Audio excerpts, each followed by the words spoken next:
Welcome back, Let's Talk Podcast listeners to another episode. We're doing some jazz hands today. We're rolling with peace sign. Psych, we're actually doing peace sign. Well, I'm this was back to the no. jazz hands. This was Peace number sign two again. because I won two trivia's in a row. Ooh, two pieces. Crazy. I know. See, Guys, I wanted to this flex. guy's I'm always huge. flexing. Yeah. Welcome back to the podcast. Today we're on one man down, but today we do have Luke. Evan. and Trent.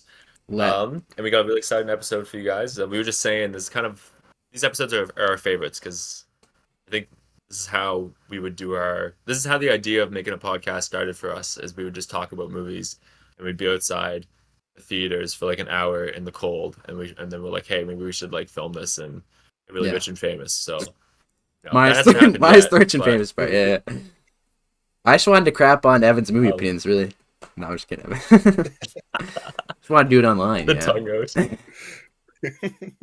Yeah, so with that said, we're doing a movie review, and today we're doing Luke's pick, which is Silence, 2016 film.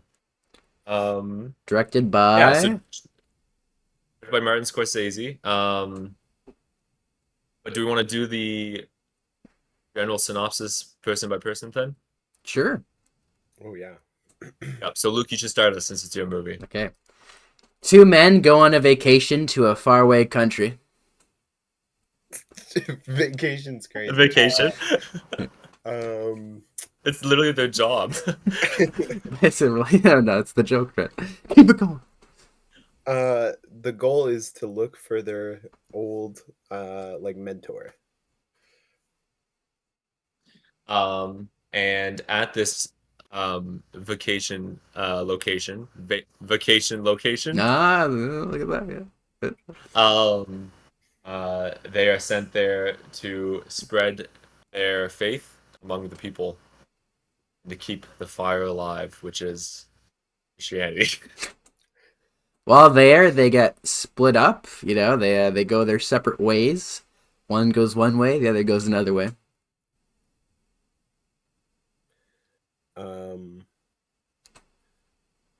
One struggles with maintaining their faith in this location. Yes. And there's a homeless guy throughout the whole thing. That's a great. That's it. No, that's it. That's perfect. That's the Yeah, that's it. That's a little add-on at the end, Go watch the movie. Go watch it. That's the description. If that interests you at all, if you love homeless people, this is the movie for you. Yep. That's the real seller. Cool. So then I guess we'll just go into general things about the movie before we go into opinions. So the movie Silence, 2016. It's by the Martin Scorsese. Cinema. Do we talk about this? Cinema. Maybe we'll talk about this right now. So Martin Scorsese, really well-known dude. He's a pretty cool guy. Guy has a lot of mannerisms. I watched a video of him earlier, and he's just full of mannerisms. And he always has funky glasses. Oh yeah. It's an old guy in funky glasses. Did he make another religious movie before this? Just someone answer me. Yeah. Which one was that? Did he make like two other ones? Yeah, so he made The Last Temptation of Christ, Kundun, which is about the Dalai Lama. Last time Temptation of Christ is what I was thinking. I think a lot of his movies have very religious themes sometimes, but yeah, it's been something he tackles on and off. Because Gotcha. What was the second one you said? Kundun, Kundun. Oh, the kid. Yeah. Okay, cool. So, who's gonna ask that? Oh yeah, Defoe. Yeah. Yes. Okay, Last Temptation of Christ. The reason I asked that is because I remember a while ago that there was rumors about Martin Scorsese coming out with a film, like depicting. I think it was just like literally about like the main person was gonna be Jesus, and it was just gonna be about his life or something like that. And that still might be the next movie he's coming out with. Has anyone heard about that is or is not the case? I don't think that's going through anymore. Okay. what I'm getting at, sorry, is I didn't think he has touched this subject of like Christianity and Jesus and stuff. And I learned today that he has, so I thought that was kind of interesting. Um, it's funny that he's plays in that playground apparently so often and still kind of wants to, which is cool. Yeah, parking on Scorsese, he really does a lot of different types. Like I was looking at his filmography yesterday because I was listening to a podcast and they were ranking Daniel Day-Lewis performances, and I forgot he did a few movies with Scorsese. So I looked at him all his. I realized he did a movie of Nick Cage that Evan actually reviewed, which I think is another religious movie, isn't it? Kind of. I didn't watch it, so I can't. It's really dealing with religion like a lot, but I wouldn't call it like a religious exploration at all. Okay, but Night of the Dead. Yeah, Nick Cage. Isn't that crazy? I need to see it. I love Nick Cage. I love Scorsese. I was like, Nick Cage and Scorsese together? What the heck? But no, he's made like, do you know how many movies he's made, Evan or Trent? He's made a lot. No, but it's kind of blowing my mind. He did Hugo. Yeah. I did not know he directed Hugo. I actually also didn't know that until recently. It's like 25 movies or something like that, Luke. I'm not. Only 25? I thought it was higher. Yeah. But he really has a really deep. He's got a lot of movies, a lot of really popular movies, and a lot that I still haven't seen. From what I have seen, huge Scorsese fan. Scorsese, I'm just going to keep saying it differently the entire time. But yeah, I've been going through his stuff. You can call him Martin. Martin. Huge Martin fan. Shark Tales? He did Shark Tales? He was in Shark Tale? Just kidding. Yeah, I was going to say, no way. That's crazy. Okay, he peaked as an actor. Yeah, cool guy, that Martin. Cool guy. What was his age? I just saw it. Shoot, it's gone. Anyone know? No, he's probably close to Spielberg, isn't he? I brought it back up. 82. He's 82. Oh, he's 82. Brother does not have many more movies to make. You know what I just learned the other day?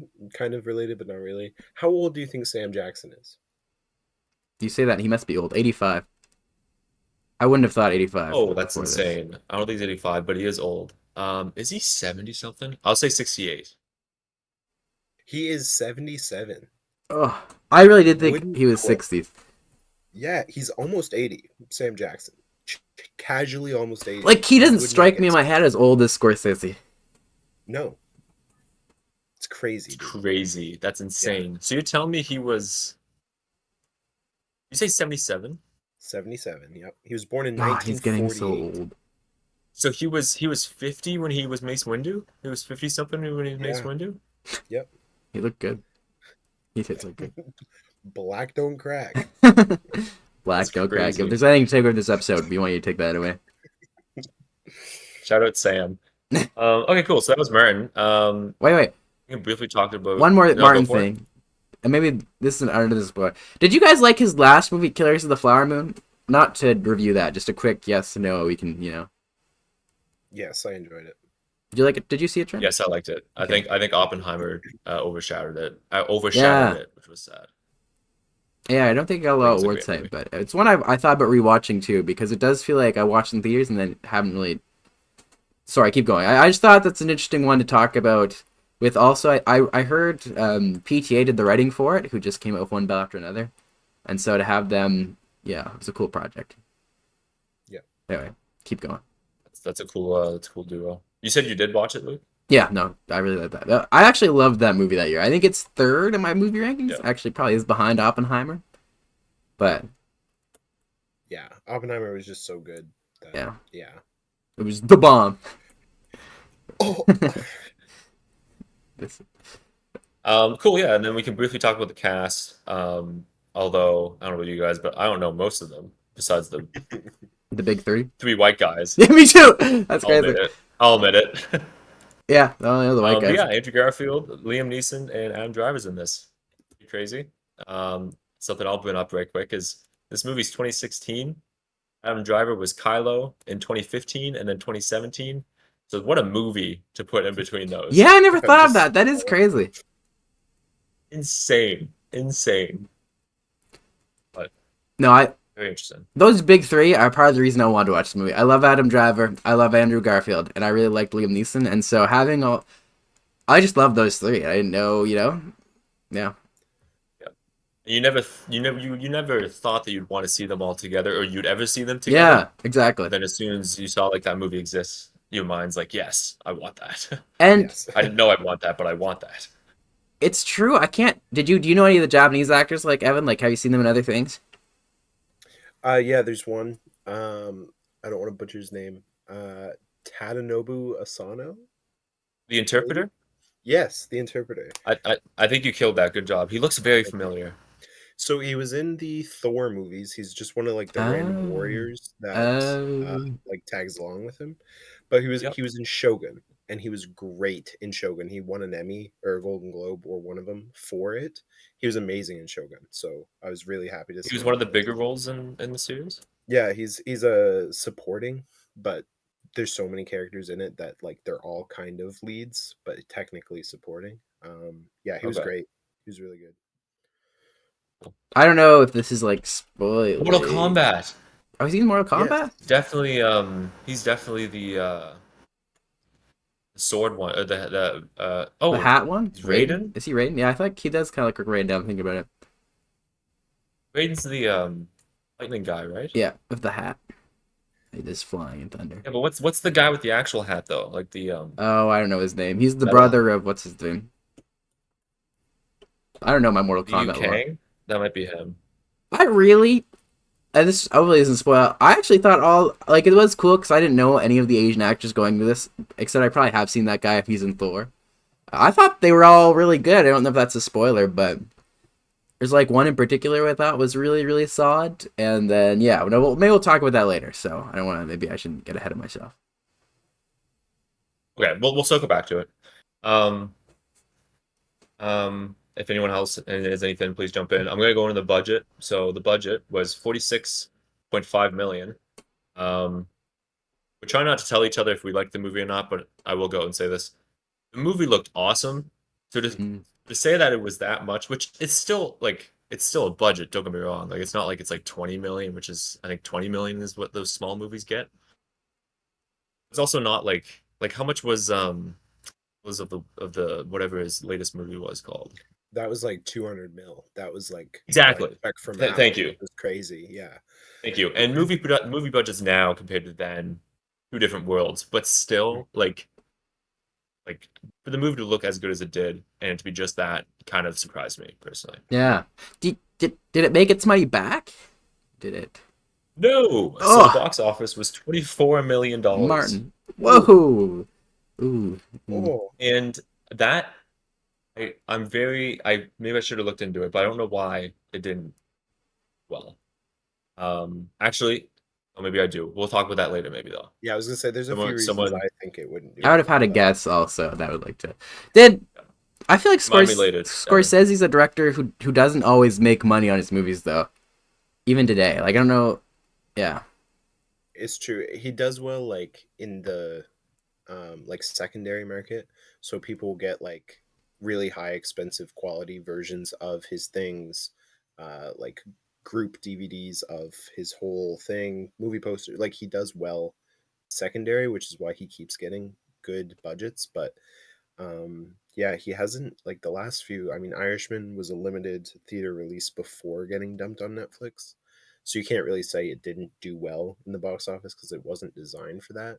But yeah, like it's just like same thing with Killers. It did get a full theatrical run, but then was dumped on Apple. So it's just a weird market right now. And Silence was kind of like the last one before Irishman and like before just dumping on streaming was the norm. So I think it's interesting that this one didn't make money. So maybe that's why he moved to like the dump to streaming model. Not sure. Yeah. No. Any other facts, Trent? That I is crazy. It didn't. Yeah. Make it. So that's unfortunate. yeah, I was really surprised. I would also though like I don't know if I would put him in that category of like those directors that like their name they develop their name so well that they can kind of make whatever projects they are, regardless if it is profitable. I don't know if I'd throw him in there because like I was just trying to look up some of his movies real quick. And like yes, some of these are a while ago, but like Wolf of Wall Street, 407 million on a 100 million budget. Departed was 291 against a 90 million budget. So like he's definitely a very profitable director. But I heard I saw something the other day that was saying like Paul Thomas Anderson is one of those people that usually isn't profitable, but his name is just so up there that he can make whatever he wants still. So I just wanted to let in there. that's true too. I do want to add though. I heard it was really before Departed, where most of Scorsese movies didn't often make their money back, and then after Departed, like he won his best director that year or best film, I think, one of the two, best film. Yeah. And then Wolf of Wall Street was a huge moneymaker, but in the 2000s he's been able to make a lot of money, but before then I don't think he had the greatest record. Like Passion of the Christ or the almost made no money. Like it did really bad. I think. Yeah, there was huge boycotts with that one. Yeah, he went on a run of not making any money and just living off his auteurness. So I do think he did for a while just make money off of his like critical acclaim and not his ability to please crowds. Yeah. Yeah, that'd be interesting to like maybe take a deeper dive.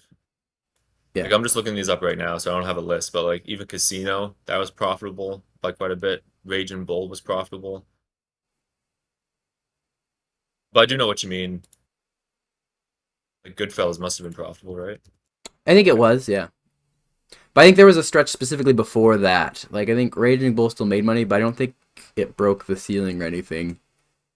And then he had and that's and you definitely have a point there. Like he's not like a Spielberg, a cash cow when it comes to his movies or anything. who directs But just to Transformers. consider him not a profitable director. No, he is profitable. He definitely is profitable. Okay, I just think he had his stretches where he was not like, where he didn't have profit being made. Yep. He's not. I'm just saying he's not a director who will kinda always make money on his movies. I guess. Like I'm not surprised that Silence or Killers maybe didn't make their money back. Versus like if Spielberg drops a movie and it doesn't make its money back, I'm pretty like, oh, that's crazy. Yeah, Yeah. I'd agree with that. Yeah. Nowadays, yes. Yeah, I totally agree. Yeah, I think that's all I had for the most part, unless there's any other non-opinion things you guys want to talk about. No. So let's jump in. Did we like the movie?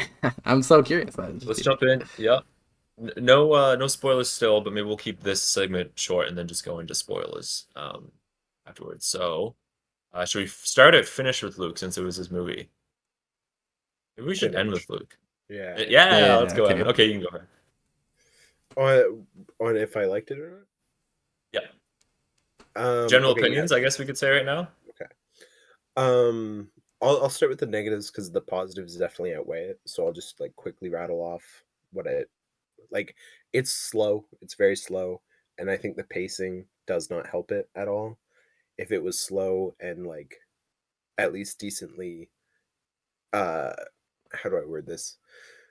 Consistent, then maybe I'd be more on board with it. But I did find it drug in some parts. But no, I'm very impressed with everything else. Like, I think the writing's great. I think the acting's phenomenal. It looked great. I've never heard of this cinematographer.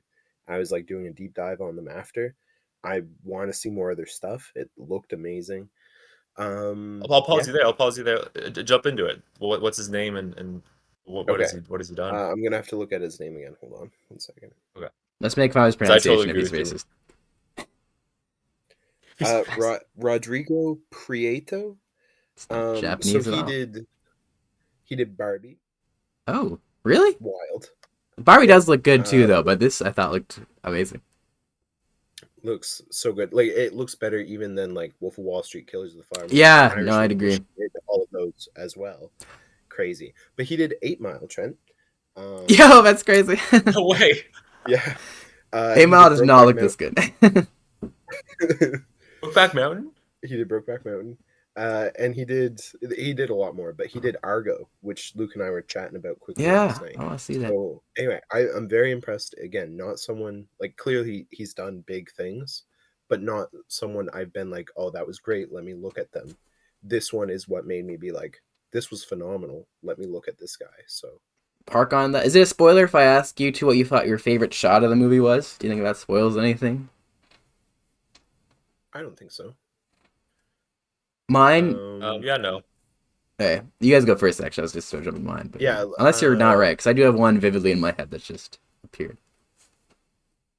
There's like, okay, when they're, I mean, we're in spoiler zone, so spoilers, but when the Oh, no, people, no, no. If we're gonna spoil it, let's do all of our opinions and Okay, thoughts, we'll get to that and then later. we can Okay, okay, all right, yeah. Never mind. go Just into skip that spoiler. question then. Yeah. okay, all right, skip. Okay, we'll open spoilers with that, Luke. We don't have to. Sorry, there was one more negative I had. I hate ending on a negative, so I'll find something else positive after. I thought the voiceover was a little heavy. Could have done without some of that voiceover. That's just me personally. And then I'll go with, I thought the theme was really, really interesting. And it's a period in time I'm not super familiar with, but Shogun also touches on it. So it's definitely something that like I would like to explore and become more familiar with. So yeah, that's what I'll end on. There we go. Right quick, unless it spoils something. Voiceover of like Andrew Garfield's character mostly, or Or the one at the end. Yeah, Andrew Garfield's character, the guy at the end, both just like, I'm just not a fan of like very heavy voiceover unless it's like there are certain genres that do it, like noir. Not to be that guy, but like noir is very voiceover heavy, but that's like a staple of the genre. Historical drama isn't typically like that voiceover heavy. Again, not like a Yeah. huge deal, Scorsese's a but pretty voiceover heavy director though. He uses it a lot, so and yeah, exactly. And I think he's employed it better in other movies, which is why it's kind of like a hindrance here. But I understand, like, that's his aesthetic, that's his style. So again, not a deal breaker by any means at all. So cool. Yeah, I'll go then. Yeah, I really liked the movie. I thought the movie was awesome. I Again, when I look at movies, I always think like, what did I not like about it? And I think I have a hard time of thinking what I didn't like about it. Yes, it's long. And also preface. I did unfortunately watch this in two sittings, so that could have affected my thoughts on the pacing. I hate to do that, but I just had to. Um, so yeah, keep that in mind. Like maybe there was an issue with the pacing. I thought it worked well, and you could tell that he purposely made it as long as it is because like had some pretty long shots when he didn't really need to. Just, but he did it just so he could show it off, I think. So certain scenes and whatnot. Yeah, I really liked it. Maybe something I'm not too sure about is maybe the theme of it okay. From the perspective of I think someone who actually knew what they were talking about could look at this movie and pick it apart in a way that I would be like, oh yeah, I don't like it. So it's not necessarily that I know what that is, but I feel like it is maybe the plot of it isn't like maybe it's got a few plot holes or it's not as tight I, as I think it is, if that makes sense. Like it's not like I have a specific complaint about it. I think it's also at different points in the movies I was just maybe confused as at what it was. I'm not even sure what it is exactly, but just something didn't rub me the right way, I'll say. Okay. Um, Besides that, it was pretty awesome. Hooked me in. Yeah. nice. Yeah, I guess I'll go next. I loved it. I'm not gonna lie. I was blown away. I didn't find a problem with the pacing either. We can talk about that maybe more in spoilers. It is a very long movie. It's 2 hours and 40 minutes. So that was something I was worried about going in, but I didn't actually feel the length, which for a movie of that length is always like a really good sign for me. Um, yeah, no, I'm super positive. One thing that, if we're all mentioning negatives, I don't know if this is a negative. I felt like at the start, I'm just gonna say this, it took me a while to get behind Adam Driver doing like a missionary accent, you know what I'm talking about? His sound, Like his voice, I think was at first threw me off a little bit. I'm not sure what I think of that still. I'm not sure if I love Adam Driver, so I'm gonna be pretty positive, and I think he performed really well, especially like the visual acting. It's just how he delivered some of the lines. I'm not sure. I did really love the acting, like from everyone in the movie, especially Andrew Garfield. I really liked. I actually really liked Liam Neeson, and all the Japanese cast was phenomenal. The guy who kept popping up, the homeless guy, whatever his name is it Ka something? It starts with a K, isn't it? Doesn't it? I can't remember. Kichijiro? Yeah, Kijichiro? Yeah, Kijiro or something? Yeah. Kijichi. He was awesome. The interpreter, as you said, was awesome. We did. And the Shogun guy, or the The guy who tries to beat it out of him, you know what I'm talking about? What's his name? Inquisitor, thank you. The Inquisitor I thought was amazing. So, acting was great. The theme, I'm actually excited to talk about the theme. I'm with you, Trent. When I first watched it, it kind of rubbed me the wrong way in some ways, but upon thinking about it, I think I'm really more interested in the theme. I'm just not sure what I think of it fully. So, no, very positive. It's a thinking movie. It's a very Scorsese movie, and I really liked it. Cool. So from here on out, might be spoilers. Spoiler territory. So you have been warned. Do we want to jump into that question, Luke? The favorite scene? Sure, we could do. This is from like a visual. Yeah, I was just gonna do a favorite shot, but we could do like favorite scene shot as a whole stick if you wanted to. Well, we do have the favorite things that we. You're right. We can save that for the category. We can also just do that throughout it. Oh, okay. No, we can do the awards at the end and say best shot. Okay. Sounds good. So maybe we should jump in and talk because we all just talked about the theme in our review. What do you both think the theme is, and what are your thoughts on it? So we can get to the point of why you like it or don't like it, or as Trent said, not sure what we think of it. I'll just start because I'm not gonna have a good answer. I'm always bad at picking the theme. I think I'm very I don't know a great word for it, so I'll just say literal. I don't want to say dumb because that's really negative, but like ignorant when it comes to the theme, which maybe isn't a good word either, but I'm saying it. That's okay. So I don't know. I don't know if I could peg it down to one thing. Yeah, I'm just gonna leave it there. Maybe I'll come back around so you guys can go. I thought you were gonna give a stab, but It was what? like give a stab at what you thought the theme was. Well, But stab. If you want one, sure. Yeah, I think my where I was going with it kind of got lost anyway. But my point, I guess, if I could summarize it, was that Andrew wasn't able to kind of walk his talk uh, towards the later part of the films, I guess. And then the video I was watching, he kind of related him to the people that did go on the sea cross, and were standing by their faith to the very end. So I just thought that was interesting for someone to take such a negative approach to his character. Overall, I thought he was awesome, though. I thought it was really fun. Yeah. But yeah, what did you guys think of his character? He lost also. I'm just gonna throw this in here now before I forget. He lost 40 pounds for this role, which is a lot of weight for a guy that isn't also that heavy to start with. I assume. And then he also went to a silent retreat before this, somewhere in some place in Europe. Sorry, I'm jumping around now. We will go back to Andrew. Have you guys ever done one of those silent retreats? No? Luke? Nope. My mom has. No. Actually, I feel like I kind of want to. I think it would be kind of a cool experience, just chilling with reclusive people. Not necessarily monks, but you know what I mean. Yeah. No, I think one of my favorite albums is the band lead went out to the woods and had a cabin there for I think a year. Kind of a similar thing to there's actually a book called Cabin Litz, but he just wanted to get away from everything, social media, and just how fast life moves for a little bit and just focus on music. I think something like that would be cool. Maybe not for music because I'm not a musician, cool. But yeah. Going back to Andrew's character, did you guys like him? And we could also maybe talk about Group A now, maybe. What you guys thought of him, Adam Driver's character? Yeah. Maybe I'll go first and then Evan can go second because I already started talking. Sure. Yeah. I really liked Andrew Garfield's character. I can see the critique. I don't think it holds up from my opinion. I get that because that's one thing I felt like for Andrew, like if I was Andrew, it'd be so hard to give up after you see people dying for it earlier. But at the same time, that kind of makes him giving up more of an act of faith, you know what I'm saying? Like they do kind of float around in the movie that martyrdom for especially these people is almost the easier option, and you go for the glory of martyrdom.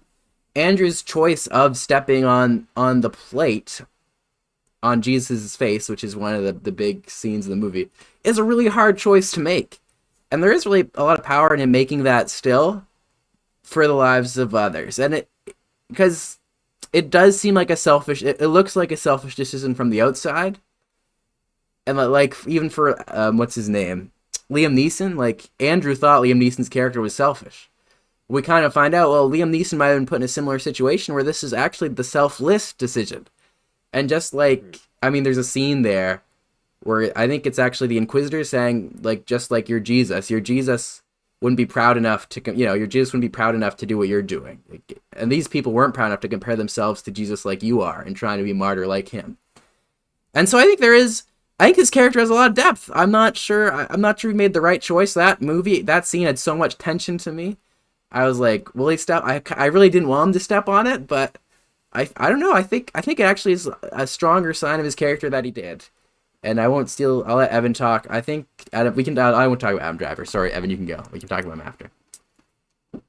Yeah, I mean, I think he did make the right choice. I think others suffering for your beliefs is, I mean, it's such a tough position to be put into, but it's an unjust one to make. And so they also throw around that stepping on it is just a formality. Like even the Inquisitor or the Interpreter, one of them say, it's just a formality. So if you're doing like the formalities, but then living how you think you should live in private, I personally don't see that as like a relinquish of faith or a compromise. Maybe compromise is actually more aligned. What's the word I'm looking for? It's not like against your faith to do that. I wouldn't think, um, because he's still like Kichijiro is still like looking up to him. He might not be able to like absolve him of his sins or anything like that anymore. He can't act as a father in that capacity, but he is still being a mentor and a role model on how he should be living. So he is still being able to evangelize even within um, being a hidden Christian. So yeah, I think he did make the right choice. It was a tough one, but it's kind of sacrificing your own faith for the sake of others, which they do say it's like prideful to compare yourself to Jesus, but the film makes the comparison of him to Jesus several times. Mm. And so I see that as a moment of Jesus, being on the cross, the moment where he steps on the plate. Counterpoint to that, though, maybe a little bit. I do think they said that, but that was something they were kind of lying about because they used the conversion of priests to discourage other people from converting to Christianity, So it is, and if you are a Christian, you should believe like the only way to heaven is through God. And so you're kind of taking that away from people. So I do think you can read that he is being a bad Christian in the fact that it's different for, like, when he tells the people, he says trample. He tells the other people earlier in the movie to step on Jesus to save themselves. I think he can do that, and there's no repercussions because everyone's not looking to them, they're looking to him. But because everyone's looking to him, he's going to discourage a lot of people. So I think, yeah, I don't think it for him is just a gesture. Like, they say that, Evan, but even like for the rest of his life in Japan, he can't practice in public in any other way. Like, even the voiceover at the end says the only way we know is because of the cross in his hand at the end. So I mean, I think it's hard. I do think with you he made the right choice, but I'm just saying I think it is a really hard choice. Sorry, Trent, do you have something? You have something to go off right that, Evan? I just want to jump in with something Luke said. Yeah, fine. No, you go first. I thought that was a cool balance, like you said, Luke, of like here you have this guy who has a higher role within the faith, within Christianity, and like you said, like and I think I agree with you. Like I think he's fine to tell other people to trample because like he doesn't want everyone, he doesn't want people to see people dying. He doesn't want them to die for him. Trample and you'll live type thing. Then here's the other side of, like you said, if he then does trample, that would lead other people to trample because they see him being weak. So like it's weird because here he is being able to tell people they can be weak, and I'm just using weak to like I'm not calling these people weak, but you know what I mean when I say that.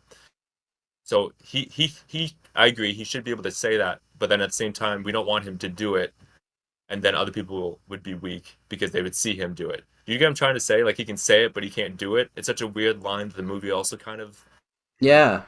not tackles or anything, but it does involve it slightly, which I thought was fun. Yeah, That's all I the wanted to say. scene the scene where they're doing the same thing to Group A, and they're drowning these people, and he's shouting to Group A, apostatize, apostatize, and then in that same moment he couldn't either. Like, so he will actively tell people to, but he can't. I think is interesting. Um, but What a yeah, I don't crazy know. scene. That was wild, dude. That was so cool. Devastating. It's Oh, crazy to think Garupe in that moment, that unless they lied, which they could have, I don't think they did, that died thinking that his brother Yeah, apostatized, which yeah, I'm sure yeah, he wouldn't be as good with that as Andrew Garfield's character would have been. yeah. So it's just it's so sad. yeah, yeah. That was heartbreaking. That was such a good Yeah. scene. And haven't I kind of thought, speaking of Garupe, which is an awesome name by the way, he was kind of, I don't want to say the opposite of Andrew Garfield, but they walked almost the same line but in different paths, if that is a better comp. Um, I don't think he had the same issue. Like I don't think you would have ever gotten him to actually apostatize. He was always going to be a martyr. And even at the end, like he's not going to apostatize to save these people. He's going to swim out and die with them, and that was his response to what was happening. Versus Andrew Garfield, who throughout the movie, even when they first get there, I think he shows such a deep care and love for the people that it's, and not to say that Group A doesn't love, because I think he does. That's why he dies for them. But Andrews is almost deeper in the sense that he can't even let them die, even if it means, as Evan said, like sacrificing his own faith. There's that's why I think his character is such an interesting duality. He really is this really interesting character that I really liked. And yeah, what did you think of? Does anyone else have any thoughts on Garupe?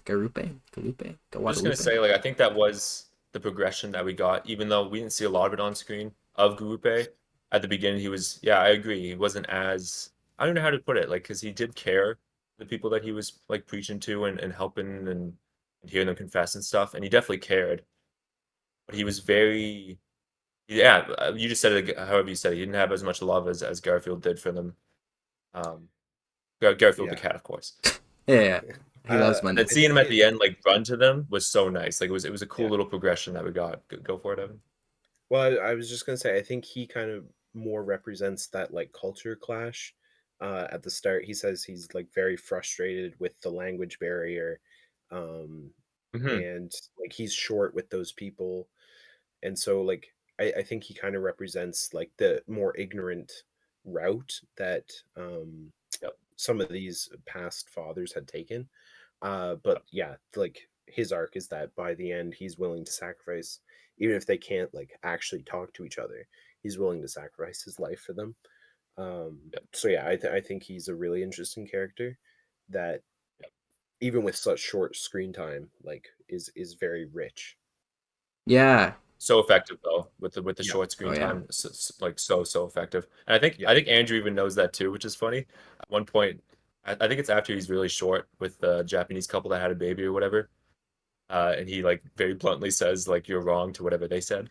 And yeah. afterwards, I think he's like, "Man, you're a bad Jesuit." Is that the word he uses then? He uses one of the words that they used throughout the movie. I couldn't keep all of them straight, but I think it was Jesuit maybe, which I thought was really funny. Just to flat out say like Yeah. you're bad at your job. What what did we think of the Kichimori? What's his name again? Kijichiri character. Kateri, yeah. I you someone else go first. Sorry, I asked. I shouldn't answer it first. I was Um, just gonna say no. Go for Evan. no, no, no, no, no. Kichijiro, yeah, it is Kijijiro. Okay, thank Kichijiro. you. Kijijiro. Um, Oh, I was just gonna Kijichiro say sounds like good. I was gonna pose the question to you guys like I don't know what his purpose was because he was in the movie the whole time, so I thought that he would have like a very specific purpose. Then I was thinking about it more, and I was like, I guess his whole purpose was to just kind of show, like, it was just another thing to make Andrew question his faith. Like, how is he supposed to be able to continuously forgive this person and take away his sin? What's the other word? And I guess that was his purpose, is continuously bug him in that way. I guess that's how I saw him, though. But at the beginning, like I said, I was kind of questioning because the whole time, like he's just a very flawed guy that just keeps on making Yeah. mistakes and stuff. And even at the end, actually, yeah, no, sorry, go for it, Evan.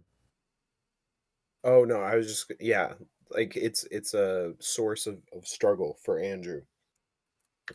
Rodriguez, sorry, to like have to continue to forgive this guy of his sins when he's just as flawed as any of them. Like he's just, you know, it's very obvious his flaws and everything. And we spend more time with him as well, which helps. But yeah, like it's just a source of like another doubt. And if he can't hear God in this moment, would God want him to forgive this guy?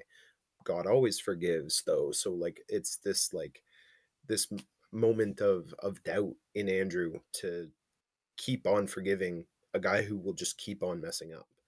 And he I thought knows that's that really he's gonna keep cool. on messing up. Yeah. Exactly. Yeah. And I think too the other reason for Gijijiro is him kind of modeling what Andrew does at the end. Because he keeps making those mistakes, but obviously he values his faith because he keeps going back to Andrew and asking him to forgive him.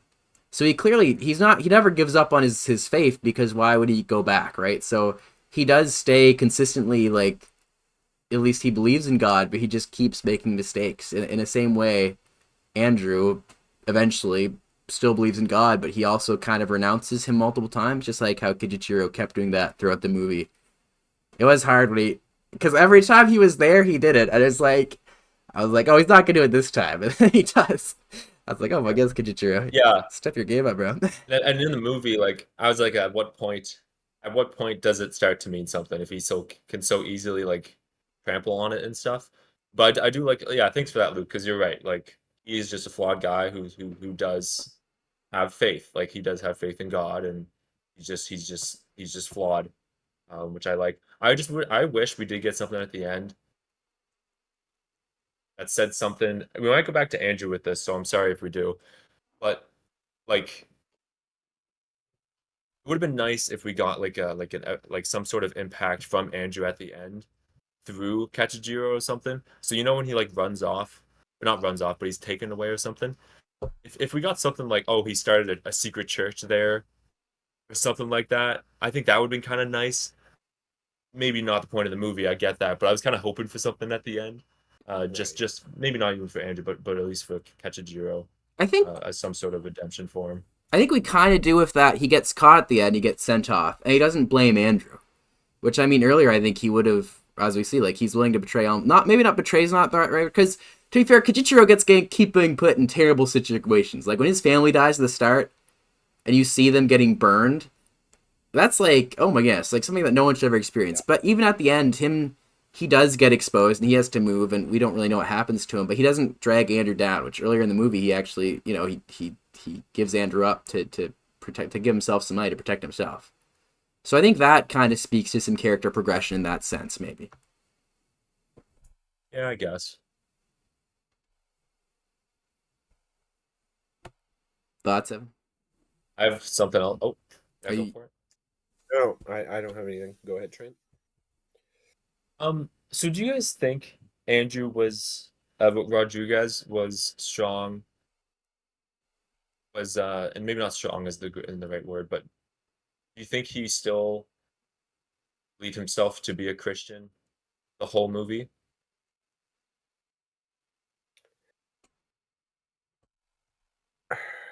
No, because at the very start, when we first meet him, he like immediately says, "No, I'm not," and there's no fear of persecution there. And so I think there will be times in the movie we might not see it, but like before he comes back to Andrew and asks for like Oh, his sorry. sin. I am asking about Andrew. he's talking Oh, about you're Andrew, asking about yeah, Andrew. being a Christian the whole time. Oh, my Yeah. bad. My bad. I thought you were talking Kijijiro still. I was getting confused. I was like, the start of the movie, he was definitely a Christian at the start. No, no, no. My bad.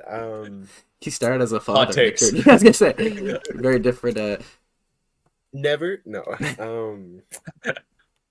I'll let you take this one then, Luke, because I misunderstood. So go ahead. No, you can still answer it first if you want. I feel like No, I gotta formulate my okay. opinion. So I go do, ahead. Trent. I think the cross. It is hard. I think the cross at the end scene though really emphasizes that. You know, him in his dying, having that cross sitting in his hands. Like clearly, it's still so important to him. Kijichiro being caught also, I think, implies that he was doing some Christian stuff on the side. As Evan said, I think we're just supposed to kind of get that he has an inside Christianity that maybe doesn't represent itself on the outside. There was one moment, maybe it's when him and Liam Neeson's character are checking for Christian objects, and I thought he was going to reveal one, or we were going to see one as the camera, and he was going to hide it and say, no, this isn't Christian, even though it was. That, to me, would really show, oh, he's still hiding. And he didn't do that. So there is a little bit of doubt in my mind, but I'd feel pretty confident in saying that he's a Christian through and through. I have another thought, but I'll let Evan answer it first, and then I'll use my other thought if Evan has an answer formulated. I don't remember the sequence of events, but I think if there is ever a time where he probably would say, no, I'm not, is I think when he steps on it and then he asks if this is the correct order, then he's like, God, why are you so silent? Why haven't I heard from you? And then God says, I've been right here with you through the struggle. I think that's the order. So I think in that moment where he steps on it, he is genuinely like renouncing his faith. And then it's almost immediately gained back when God kind of comes to him and says, no, you did the right thing. I've been right with you all the time. Even though he hasn't said anything, he's been with him in the struggle. So again, if that's the correct order of those events happening, I think it's a little wrong. Are you talking about with like when he's with Kechijiro and he hears the voice again with him? No, this is when he's stepping on the like at the very end, like the climax of the movie where he's stepping on Jesus's plate. Yeah, so I think he steps on it, and then he says, like, God, where have you been? I haven't heard from you. And God says, I've been with you through the struggle. I'm going to disagree there, Evan, because before he steps on it, he hears Jesus' voice telling him to step on it.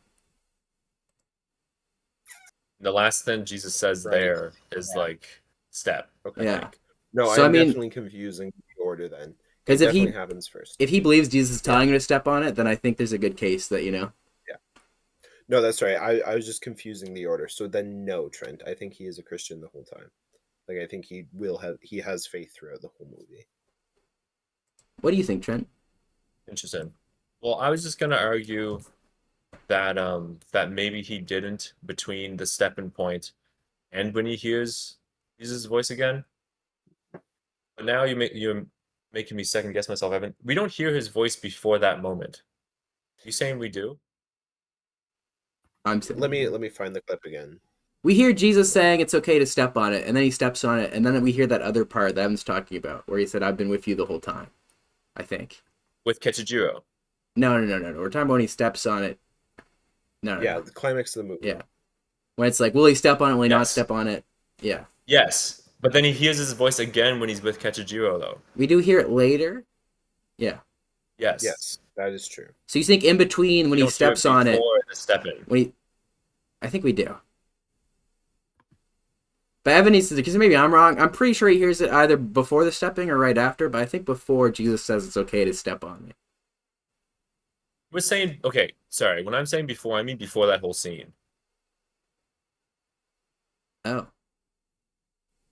We don't hear him at any other point in the movie. The first time we hear him is during that whole stepping on scene. Yeah. It's like, it's okay. Yeah, step. no, you're right. We don't hear him before then. So you think he wasn't one before that scene? Yeah, so what I'm thinking is, I don't know what he is between that and when he does talk to Kechijiro again. Okay. And it is kind of what you were saying too, Luke, where he's doing all the, like checking for the Christian symbols and stuff. Just because, like, if someone even internally like is strong in their faith, like I think it'd be hard for someone that actually is strong in their faith to just continuously do that and like to not put up any resistance to it. But then at the same time it doesn't make sense because here he is finally hearing his voice, his actual voice. And then between that and the next time he hears it, he's not faithfully strong. That doesn't make sense either. Wait, you're confusing me, Trev. He checks these things after the stepping on it scene. Yes. See, yeah, no, I'm. That's what I just said there. That's why I'm not too sure if I totally think he's not or he is. Okay, yeah, I'm with you. That is the part where I'm most concerned too, because it's like their job is to check for Christian artifacts, which means there's assumption that some of the Chinese people wouldn't even know if they were or not. So for him to like, Japanese. sorry, Japanese, you're right. Japanese people would know or not. So for him to like, we don't see him sneak any through. I think there is a part of me that's like, I'm surprised, if like. He looks defeated. He looks absolutely defeated while he's doing it too. But then again, he's in a really hard situation. He just had that moment with the voice. So it's like, wasn't it years later too? Wasn't it a time jump? I mean, there's a few times. I guess there's one kind of recently after too. After though. Yeah. No, it's. What did you all think of Liam Neeson's character? Kind of the same things as Garfield. When I first saw him and he was first talking, I hated him. I'm not gonna lie. Like him and Garfield's conversation together was really good, but you're really getting Garfield's mind where it's like they went to save this man, and he proselytized. So it almost feels like their whole journey was for naught at that moment, until you get some more context as the movie goes on.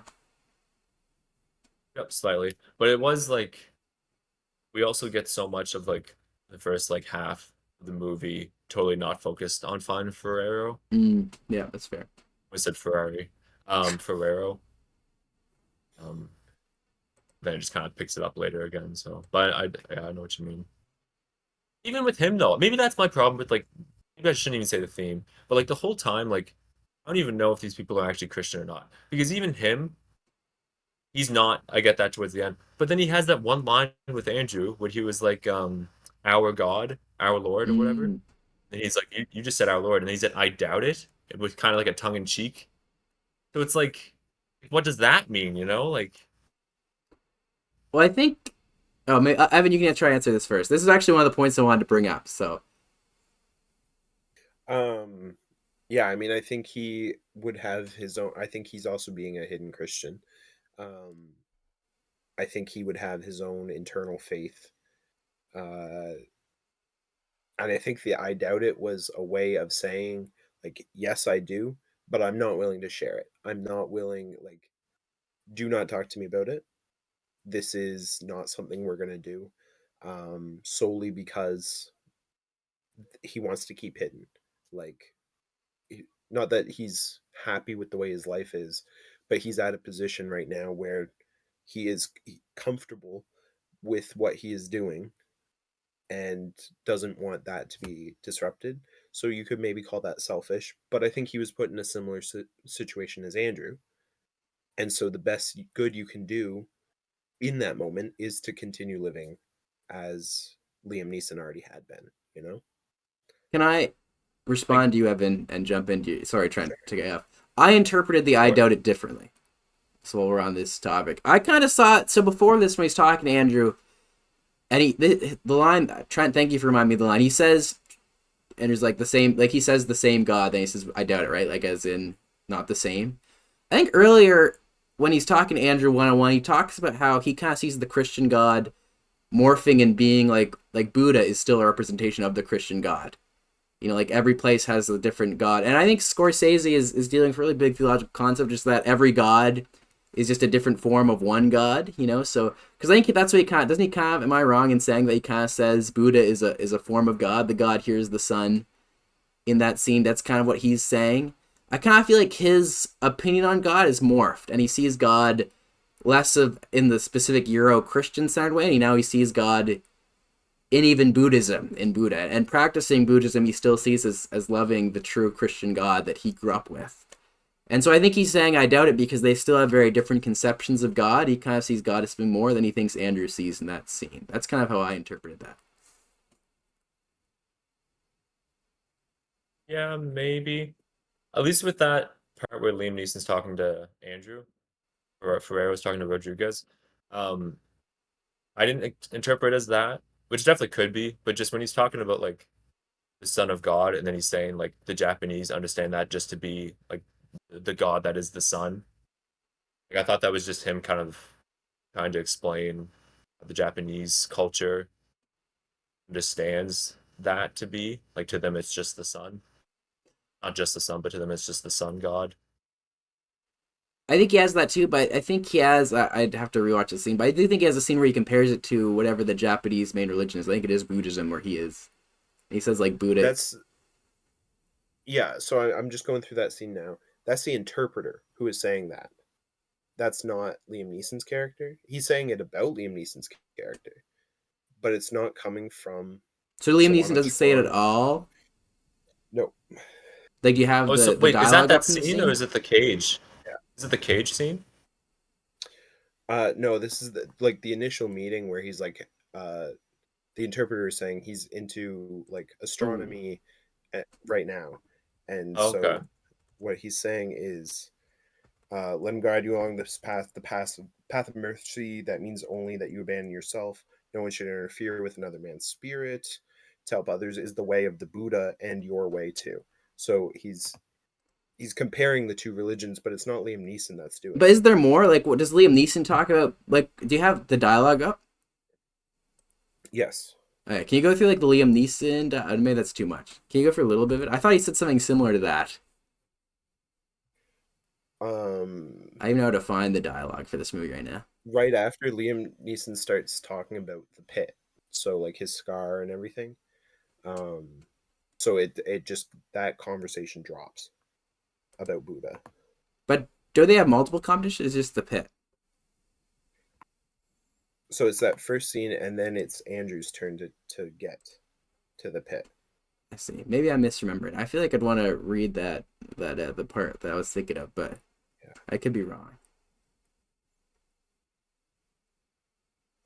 He talks about like Christianity not taking root in the country, but he doesn't say anything about Buddha specifically. Does he say anything about seeing God differently?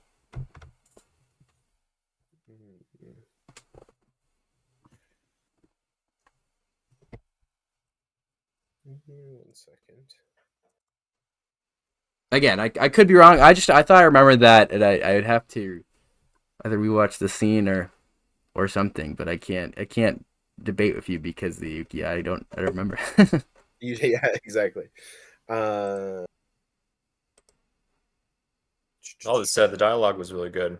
Yeah. Mm. The fact that we remember some of it so specifically and others we don't, I think it means it's good. I don't know why that means that, but I think it means that.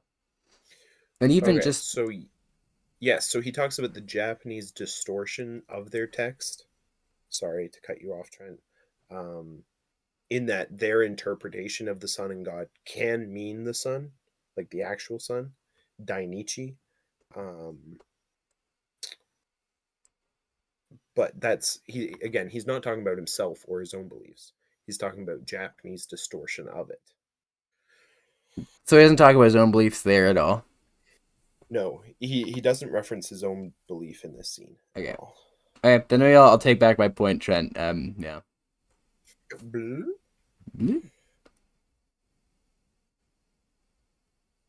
I think we were talking about something else before that. Does anyone remember? I don't remember. We can move on to like quotes or trophies or anything like that. Yeah, we could do the quotes, I suppose. Okay. What categories do we want to do? We could all throw a different one up and The then just keep introducing different ones. segment. Ooh, do. We should have like a little jingle for each segment. All right, so we want to do quotes. We want to do. We want to do just visual scene, like visually what we thought was most appealing, or do we just want to do like favorite scene in general? We could probably just do visual maybe, unless you have a favorite scene. Yeah, I mean visually, I think the sea cross scene was very Oh yeah, vivid. banger. It was so good. Yeah, I think that'd be my favorite, like visually. Awesome. The ocean itself too just looked Yeah. stellar. Yeah. Yeah. But that whole, yeah, I totally agree. Shivers for that scene. It was a lot. Visually, I really liked when the government officials they were riding into the village in the mist. Mm-hmm. That looked pretty stellar. That And was you good. see like the mud underneath the horse, and I don't know, that was really sick. I saw a short. No, go for it. I was just gonna say it was a very like foggy, misty movie. It was cool. Yeah, the whole thing kind of was. I agree. I just want to be in the jungle of Japan now. I saw a really small little reel saying that Scorsese, for that scene that I just talked about, he wanted the scene to have a horse ride in, trample up some white dirt, and then kind of like leave, and then have the people walk through that dirt or something like that. I might be butchering it now. And then like practically didn't work out well. It looked really bad. So then the next day, that mist just kind of rolled in, and he said like, start shooting," and that's kind of how it came to be.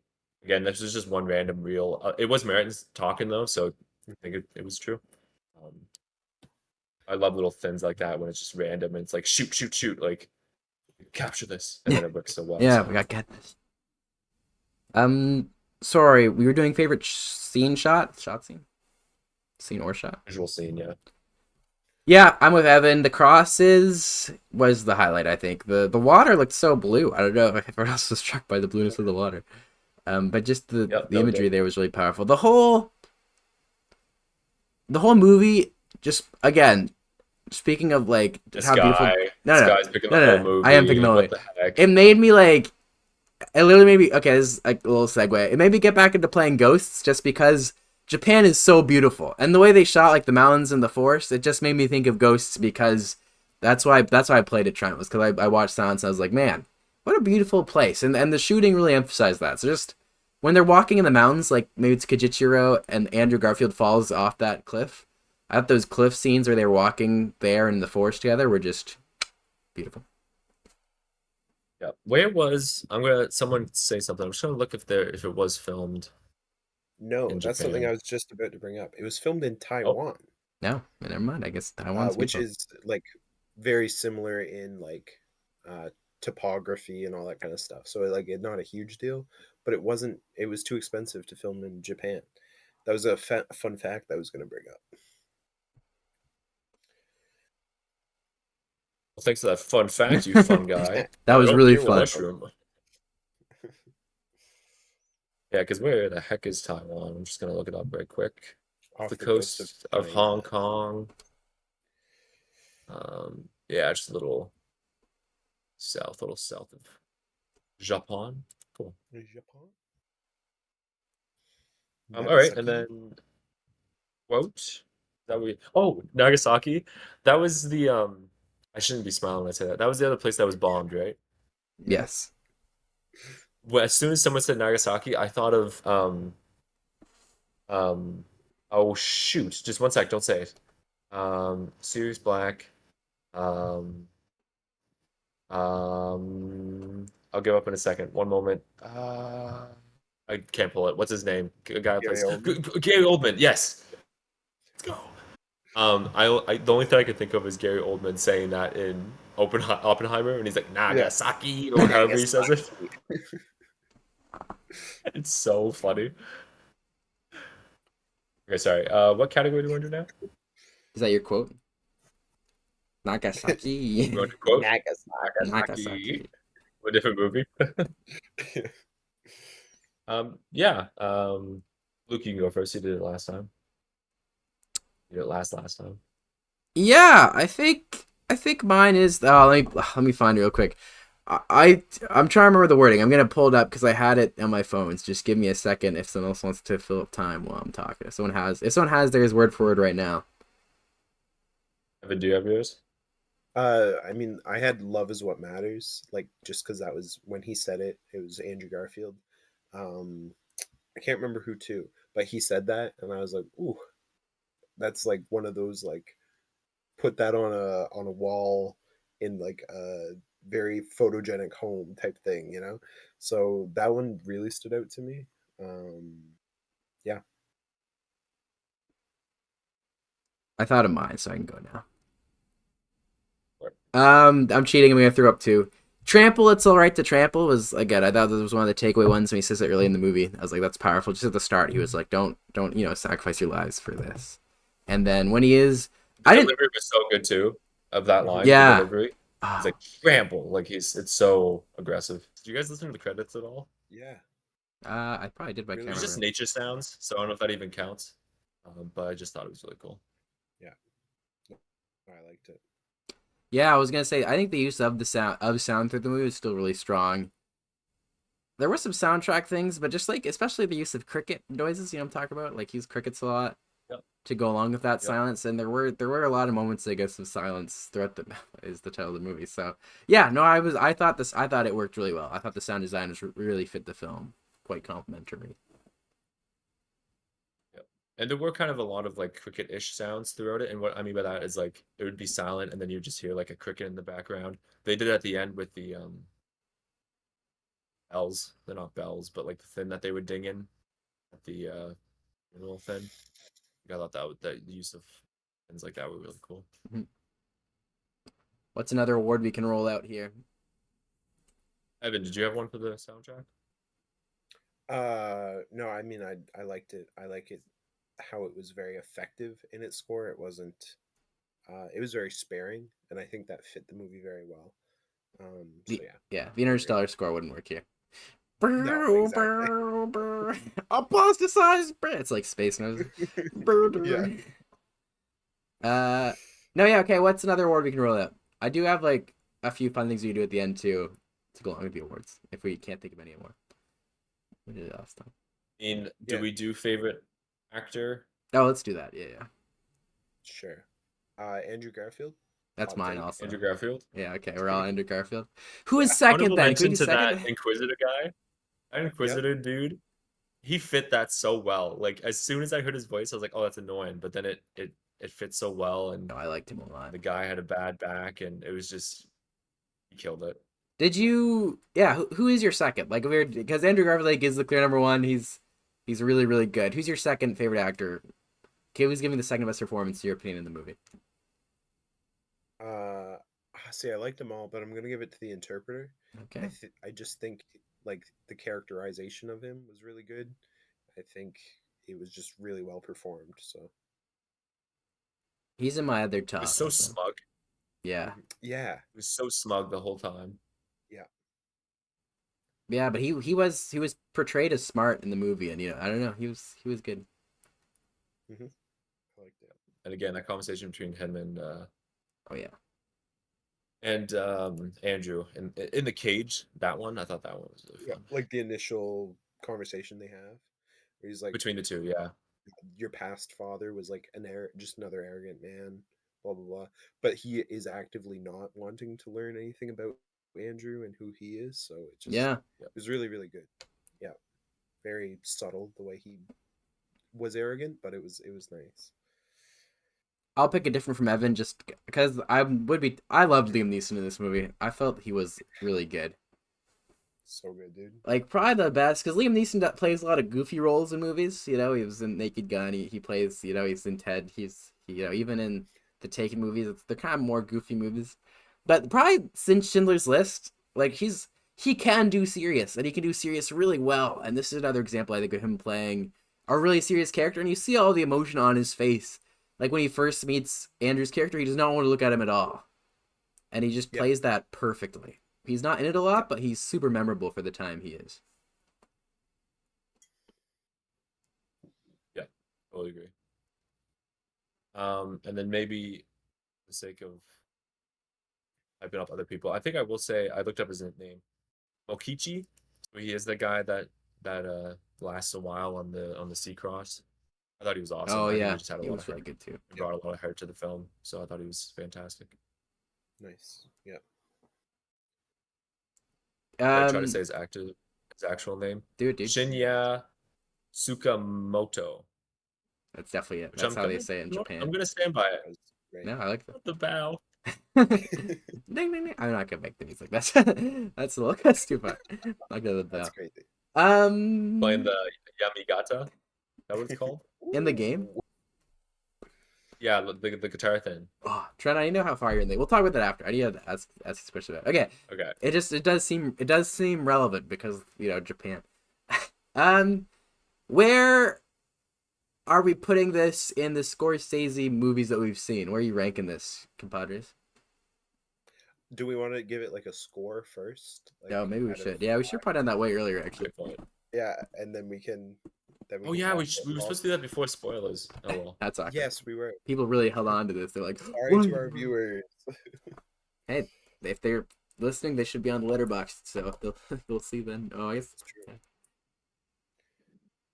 I can start because I do know, like, as soon as the movie ended, I was like, this is where it fits in with my Scorsese. This is what I would give it. Blah blah blah. If we're doing it out of 10, it's a 9 or a 4.5 out of 5. Yeah, I think it's incredible. The very few things I mentioned is what hold it back from being perfect score, but again, not enough to disparage the movie enough to not be near perfect, you know? Keep getting off topic, but we didn't really talk about pacing. Did you, Luke? Like why you thought it wasn't? We want to talk about that briefly. I have a hard time Going discussing. kind of fast, but We can, yeah. I mean, yeah. I don't want to leave Evan's score waiting there. We can talk about pacing for a quick second, though. I have really hard time okay. judging the pacing of a movie in the fact that I judge the pacing of a movie based on whether I think the movie goes long or not inside, especially if it's a long movie. So I give more grace. Like Heat's a long movie. It's 2.5 hours. I think, again, it's one of those movies you can't take any scenes out, so it's hard. But I do sometimes feel the length of that movie. I'm sure on rewatches I would feel it for Silence, but this first time I didn't. And for 2 hour and 40 minutes, to me that means the pacing was really good, because you can't do that without good pacing. I know pace refers to more than that, but it's just like Heat. I don't think there's a lot you can cut out from the movie. I really do think this movie needs almost all the scenes. Again, as you said, maybe he lingers on a shot or two, but the shots are all picture quality. Freaking beautiful. Yeah, so yeah. no, I don't. That's why I would say about the pacing. Like that's just as I said, I'd have trouble giving specific references. It didn't go long to me when I watched it. I did watch it in one sitting, so for me, I think that's an impressive feat for the movie to do. And I would agree with you. If it wasn't so, I do think if it wasn't so visually not beautiful, I definitely would probably say that they could cut some stuff. But just because it looked so well, I'm not in that camp. But Yeah, for me, like, I mean, pacing is quite nebulous. Some people have longer attention spans than others, so it's like whatever. But for me, it's if Maybe my mind TikTok, baby. wanders. Well, exactly. If my mind goldfish, wanders, goldfish. or I feel like going to the other room to grab my phone for whatever, like I don't watch movies with my phone next to me. So if I think for even a second, like, oh, it'd be like I should look that up or I should check on this or whatever, then that, like, I'm not like counting, oh, I did it this many times throughout the movie, but if I notice I'm doing it a lot, I'm like, all right, maybe this isn't paced as well as I would like, you know? I have So the same that's So would metric. you also say that it didn't grab your attention as much as you would want it to? no, it it And does that it go? hooked me right Okay. away. It's just at some Okay. points I was like it could even be about the movie that my mind was wandering about, like, Yeah. I should research Japan more, or this is an interesting culture thing. But if I like hover on that for like a long time, then I know like I'm not getting right back into the movie after the thought. So again, it's very nebulous. How do you define it? But that's kind of where I'm at with it. So That makes sense. That's cool. yeah. But yeah, Trent. I'll give my score of the movie, and we can go Trent last because yeah, that's what we'll do. Yeah, 5 out of 5. I loved it. It was. I'm interested to talk about it in relation to other Scorsese's because it really might be one of my favorites. I really loved the movie. I felt there was like it's so thematically rich. I think we could really be sitting here and talking about the themes forever. And it's not his True. funniest movie.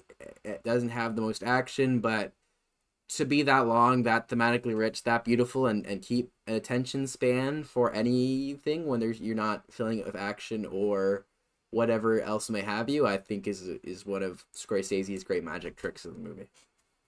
Yeah. Just to jump on that really quickly, to go from Wolf of Wall Street to this is crazy for Scorsese to do. So, like you said, it just shows It's how good nuts. he is at that. So it doesn't have the humor or the action that that one has, and it still somehow keeps you. So yeah, I agree, Luke.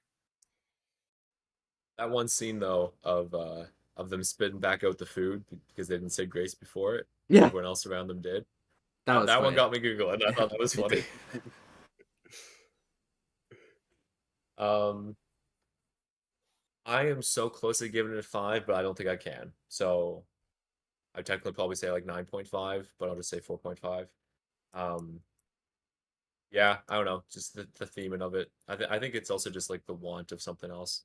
Like I do want to feel confident that these people are strong in their faith, like I said before, like I don't think maybe Andrew did at some point, and then maybe he did again later, and then Liam Neeson, there was that little and at the end that just didn't need to be there, and now I'm like questioning it, like, and for some reason I don't like that here. Usually I like maybe stuff like that when it's to interpretation, but I'm not so much here because maybe it's because like all of it is in a way, like you said, there's so much themes in it that it's like it's up to you on how you take the theme, kind of. And maybe it's just too much of that for me, but maybe that's the issue. So yeah, I'll say a very, very close to 5. I loved it. And I guess we'll go into maybe ranking now. I haven't seen a lot of Martin Scorsese's, but I'd say this is probably my favorite. Okay. Wow. I wonder which that you. That So you like it more than Killers of the Flower Moon? Then I would agree. I do like this more than Killers. I think. I think I do. Not by much, because I do remember. I just need to see that movie again. But I think I would put this over it.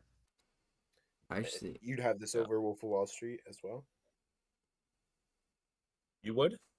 No, I'm asking you. If this Would is your I? favorite, yeah. Yeah, I think that movie was fantastic, but I don't think I enjoyed it as much as I enjoyed this. But that movie was good. I have no idea what I gave it. I think. Did you watch Shutter Island, Trent?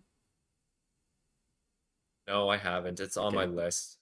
That's one that I need to watch. I actually, Evan, I know you love Shutter. I think my watching Shutter Island, I had it lower than Wolf. This, which isn't again, Wolf is amazing. Shutter is amazing.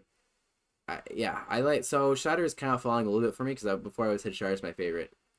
Right now, it's probably between Wolf and this. And I feel like such a non-Scorsese fan to not pick any of his old stuff. Goodfellas is also really good, but I think I don't like that or Casino as much as this or Silence right now. So yeah, I'm intrigued. It'd be between those two for me, Wolf and Silence right now. I love those movies. For like your number one Scorsese? I think so. Yeah. No, it'd be fun to rank them. What about you, Evan? Where would this fall in your Scorsese ranking? Okay, so I'd have Shutter Island, and then Wolf of Wall Street, Casino, Raging Bull, Taxi Driver, After Hours, and then this. And then I'd have Goodfellas. Just so the sandwich is After Hours, Silence, Goodfellas. Wow, you're way higher on Taxi Driver than I am. Oh yeah, Taxi Driver is amazing. No, I don't think. I think Taxi Driver, from what I've seen of his, this is his weakest movie. That's crazy work. What would I put it under? It's Have you not. seen The Irishman? Evan has. Yeah, I I've seen haven't. that. I want to see that one though. I don't think it's good. as good as You don't like Goodfellas. it, right, Evan? Oh, you like it, Evan? Yep. Yeah, I do like it. Have you seen The Departed, Trent?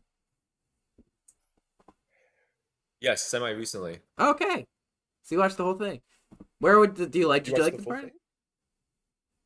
I did. Yeah. Oh, that's a good point, Evan. So, Okay. um, so we were at your house, Luke, when you weren't there. Maybe I think we were house watching or something, or Yeah. Evan was house watching. Um, and The Departed was on TV, Mm. so Evan just flipped it on, and I caught like the last like quarter where spoilers skip forward 30 seconds if you have not seen The Departed. Everyone dies, and that's all I saw. So when I actually sat down and watched it, it kind of affected that Yeah. Did you That's like it quite a though? bit. But yes, I have since watched the whole thing. Did you enjoy the movie? Did I like it? Yeah. It was okay. It was just that ending. And I think I would have had an issue with it even if I didn't get it spoiled for me. Really? Just because it's like the whole movie's going somewhere, and then it ends like that. Like it's just The whole the movie's name is anticlimactic, I Departed. guess. I would say it's all leading there. Yeah, I feel like. But We're not talking everyone, about The literally Departed. everyone, like Not Mark Wahlberg. Not literally everyone. Mark Wahlberg lives. He moves on. Matt Damon. have you Leo. read my review for it, Luke? No, I haven't. I'll have to read it. No, I just want to read. My father literally stood up out of his seat and bent down to look at the screen after something surprising happened. So, like at the end, when everything was happening, he literally would get up over the seat and go like, "Whoa!" and like sit back down after. Like, Did he like was it? Were they happy surprised or did he be surprised or stupid? Was he not a fan of everyone dying? I think mix of both. He did like it though. He did like the movie.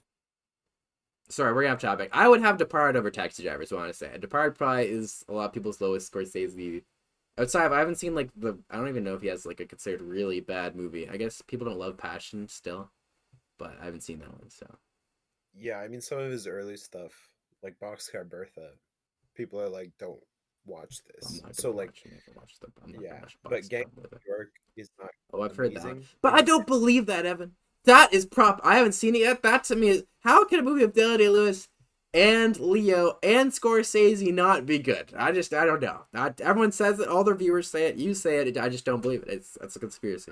Then watch it, dude. Literally watch it. Gangs of New and York, then- Trent. It's got like two of the most acclaimed actors ever in Scorsese doing a period piece. I want to watch it because everyone says it's not good, or at I'm not least saying it's sorry, it's not bad. great. Yeah. But I don't know how it's not with This is and people Daniel Day-Lewis they say gives a really good performance in it too. So I just don't know. Yes. I don't know how it's not good. Yeah, but Just don't everything else know. about it is weak, including Leo. Like Leo's Leo always is I know, but he's out of his element on this one, I promise you. I don't know. It right quick, and then we can go to the next. Then, oh, sorry, Luke. no, sorry. I was gonna move topics too. You can move us on first. Okay, just right quick. Evan, what's your top three, Martin? Shutter Island, Wolf of Wall Street, and Casino, I think. Let me double What's your check. top three, Luke? You know what? For the hot take sake, I'll say Silence, Wolf of Wall Street, and then Goodfellas. Okay. I just want to see if Shutter Island was in it. I really need to watch it. I've heard a lot, just nothing but good things. You would love it, Cool. Trent. It's 4 or 3. Before I rewatched it, was 1 by far. It's really amazing. It's the first time watch is like one of the best first time watches. It's true. Okay. Yeah. Noted. So don't let anyone spoil it for you, and do not. This is a movie you should watch one sitting. I would recommend. Get hand on it too. It's really good. Oh, Yes, agreed. Okay, one other question. Where does this movie rank in Andrew Garfield's catalog or Andrew Garfield performances? Good question. Maybe those are two separate things. You have to give a list of movies. I assume Evan has Social Network over this, not to spoil Evan's answer. And then... like, yes, if we're just doing Andrew Garfield movies. Oh! I'm interrupting, sorry. Hacksaw Ridge came out the same year. Yes. Garfield was pop. I love Also, Hacksaw Ridge. Oh. Historical drama, faith-based. Like, that was just a weird year to be an Andrew Garfield fan. That's You know? Like, So, crazy. now And I have to I look up also- Andrew Garfield's filmography doesn't- too. This doesn't matter. This isn't a big thing.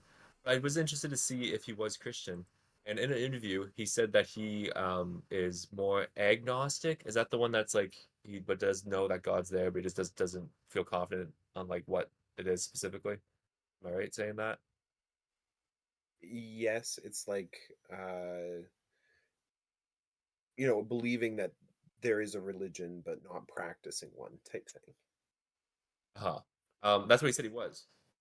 So like that doesn't matter. But it's just surprising to see him two very Christian roles. Yeah. Well, he's in another one too. Yeah. There's a movie called Eye of Same Tammy here. Faye, which is also one that he's like Yeah. the third. He's in a lot of religious movies. Oh my goodness, that's crazy.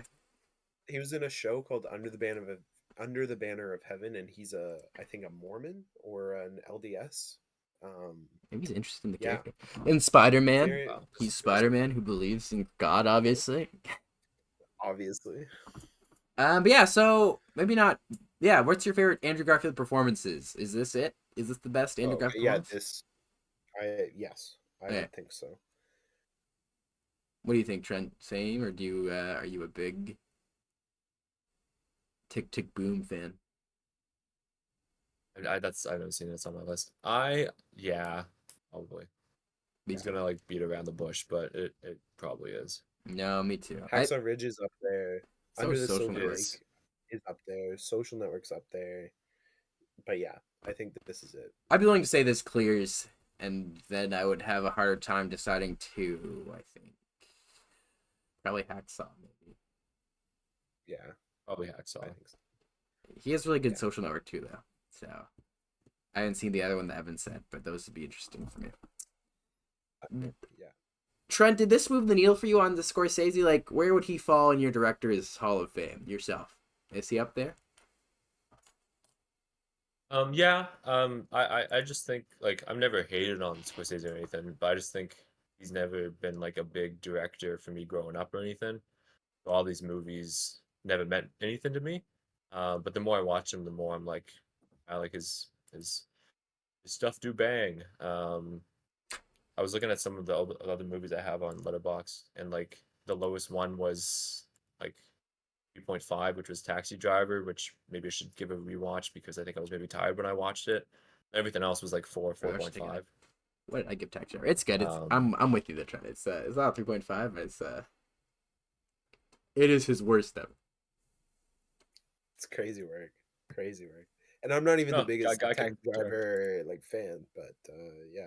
I just rather something like real art, like Joker, personally. Yep, True. yeah, yeah. Taxi Driver is kind of just the worst Fight Club. Yeah, yeah, definitely. Um, like between him, like I don't know how to phrase this question. Have you guys noticed? Okay, when it comes to movie people, who do you think is more stylistically? Do you feel them in a movie? Like, can you feel a Scorsese movie? You know what I'm saying? And I use the scale between like I feel like who I don't know who the bottom of the scale is. The high point, I think I mentioned this to Evan sometime. The high point is what's his name? Oh, who did Fantastic Mr. Fox? Wes Anderson. Okay, like you always know Wes Anderson movie by being a Wes Anderson movie, right? Like no one doesn't know Wes Anderson movie, even if you don't know it's Wes Anderson movie. I think Tarantino is pretty recognizable. Do you think like Scorsese movies are recognizable? Like, do you know one when you're watching it, even if you weren't told, or so far no? Someone that like doesn't know a lot of Scorsese stuff, I'd probably say yes. Like I think there is a vibe to his movies. Okay, Um, Even the long nature of seemingly all of them kind of that is is crazy. something. Um, Even Hugo, his kids movie. yeah, I definitely would say so. I was running. I think I do want to say Scorsese right now is my favorite director. He's climbed that spot. Oh, wow. Yeah, it's him and Damien Chazelle. Damien Chazelle's my favorite young director. And he's probably fighting for it. But yeah, Scorsese's right now. Which is wild because you still haven't seen Babylon, which is his best movie. So Ooh, I don't think it's gonna be better than La La Land or Whiplash. Whiplash is. I'm like, oh, Whiplash is so good. now you know how good Babylon is because it's better Isn't than that a both. hot take? Did you watch Babylon, Trent? Yeah, it is. Trent didn't like Babylon. I'm just trying to remember if that's the one I watched. Yes, it is. And I did give it a 4 for some reason. He liked Ooh, it more than La La Um, Land. yeah, that's crazy. That's him not liking La La Land is crazy. I love La La Land. That's wild. Yeah, we'll fight against that. We will. No, we have to. I should have done La La Land on the pod. I should have made him rewatch it. No, I'm just kidding, Trent. Yes. But no, viewers, we're probably going out here. Yeah, yeah. Let's wrap this up. Fans at home, after Evan picks the movie we want you to submit movies. We want your suggestions. We want your opinions. You could pick any movie. It could be Behind the Green Door. No, not that one. That's a hard pornographic film from John Cena. Drop your favorite movies below. We will watch it. It could be what's the Disney original movie that no one wants to read? It could be Zombieland 4, not Zombieland 4. What's it called? Whoa. What's the zombie Disney one I'm talking about? Zombie. I think it's Zombies. Zombies It's just 4. zombies. We do Zombies 4. with a Z. Descendants 2.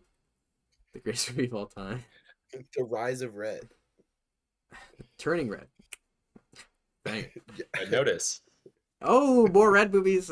Yeah, I can't think of anything else Red. Okay, end this Yeah, now, Trent. Sorry, that was my little plug. You can say other things too, but All right, we out. Thanks so much, everyone, for watching this episode. Like Luke said, please comment down below. Like the video. Like and Tell your friends. Tell your mother. Tell your father. Tell your brother. Tell your sister. Tell your goldfish. To eat their breakfast. I'm We still love you guys so much. Thanks for listening. What are you doing? Remember to eat your breakfast. And we'll talk to you guys next time. Peace. Peace. Now I can turn off and be so depressed.